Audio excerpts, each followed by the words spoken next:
What is up, everybody? Matt Moda here to give you my favorite NBA player prop picks. We're talking the Tuesday slate: Rockets, Thunder, Warriors, Lakers. Two games going on Tuesday. I'm recording this Monday, so games could be tonight or tomorrow night, depending on when you are watching this.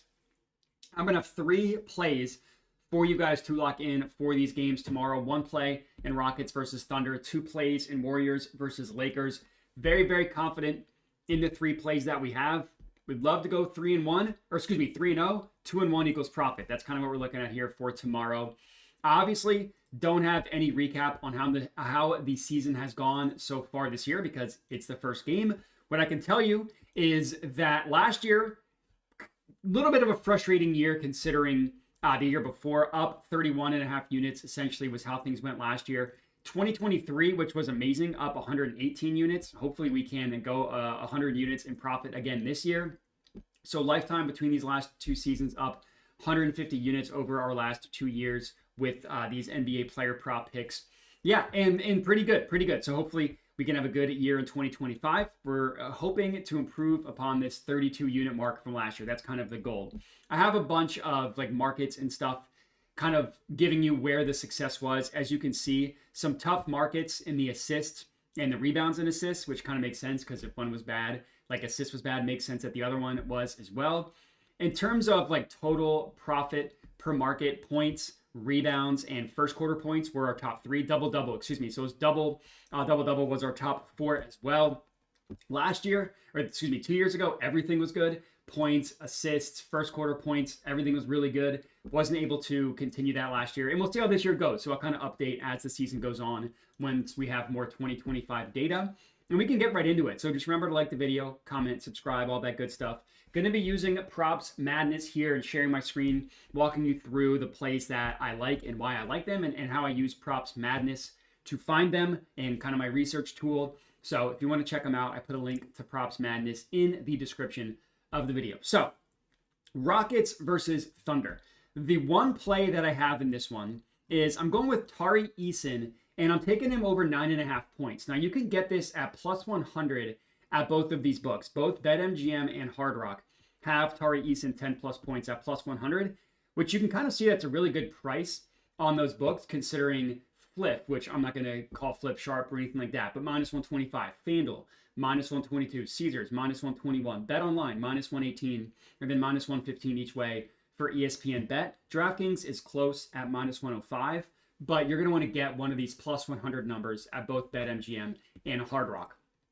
So the thing with Tari Eason, you look at last year, and we're just going to look at the regular season because you can tell the playoffs did not go well for him. That's okay.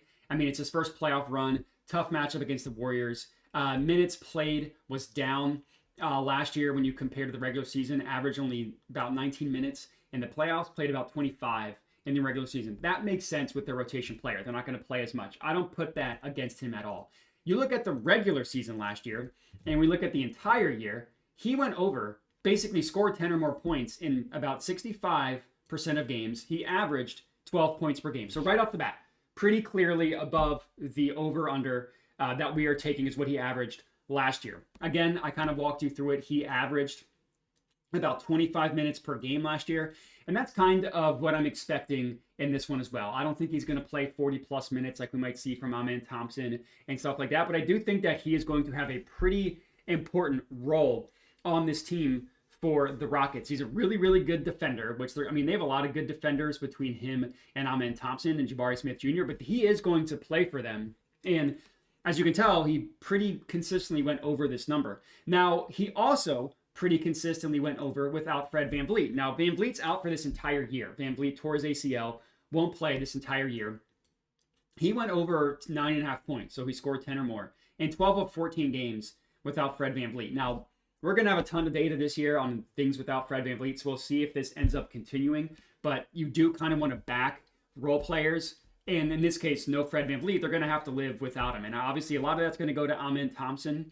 We'll see if he's ready for that. A lot of that's going to go to Reed Shepherd as well, who didn't do anything as a rookie. But I do think that we're going to see Tari Eason on the floor a lot.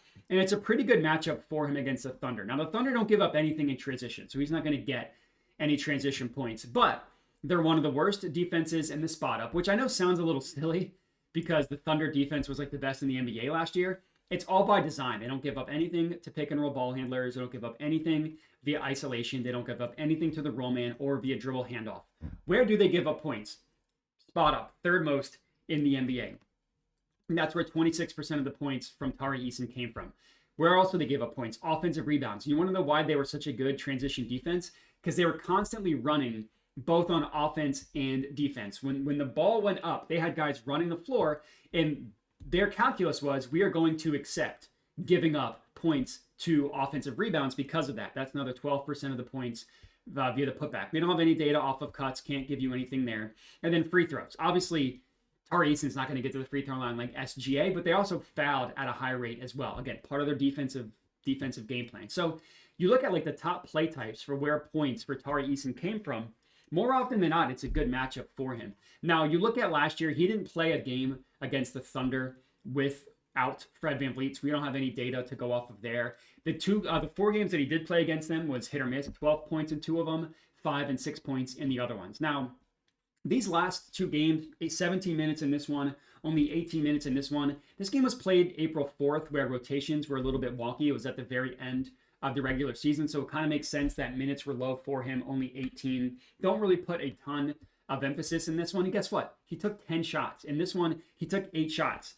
8 shots, we're hoping for a little bit better, but when you're taking 10 shots, 4 of them 3-pointers, you kind of hope to score 10 points. So I'm expecting a step forward for Tari Eason. I like the 10-plus point number for him in this one. Again, plus 100, both at BetMGM and Hard Rock. That's play number 1. Now we're going to head over to the Warriors versus Lakers.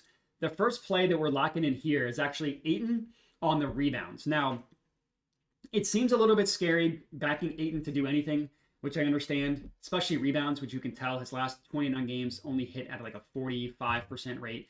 The entire regular season last year, he only played 40 games. He only hit it in exactly half of them. So unlike Tari Eason, this isn't exactly a number that he consistently went over, but there are a lot of factors that I like in favor of Ayton in this one. Number 1, just him being on a new team in the Lakers. I've never been an Ayton guy. I think his mindset is not great for somebody that has the talent that he should have with just the skills that he has.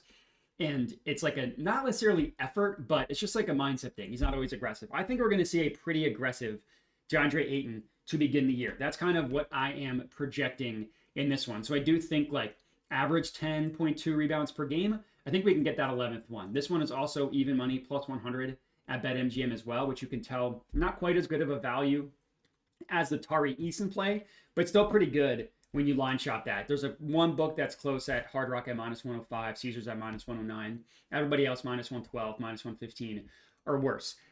So yeah, I do think we're going to get a motivated Deandre Ayton, but the biggest thing here is the matchup against the Warriors. One thing that I love about Props Madness, if you hover over the matchup, which you can tell by just like going head to head and hovering over the team, last year, which I get isn't always perfect, but last year, the Warriors allowed the 3rd most rebounds per game, specifically to the center position. So you can kind of look at like opponent rank versus DPT. This is basically saying like how they guarded what the opponent defensive rank versus what we're asking them to do, which is the defensive rebounds to centers. Again, they gave up the 3rd most in the entire NBA. And you look at how Ayton performed. D rank versus position is what I meant. And you look at how the Warriors performed. You see that, you hover over this, D rank versus position under, you see fouls at the very bottom there. 28th, meaning they allowed the 3rd most rebounds to centers in the entire NBA. That's what I was getting at here. He played 1 game against the Warriors last year. Guess what? He went over 11 rebounds on 20 rebound chances. That's fantastic. That is exactly what we're looking for here. 11 rebounds on 20 chances cashes this over.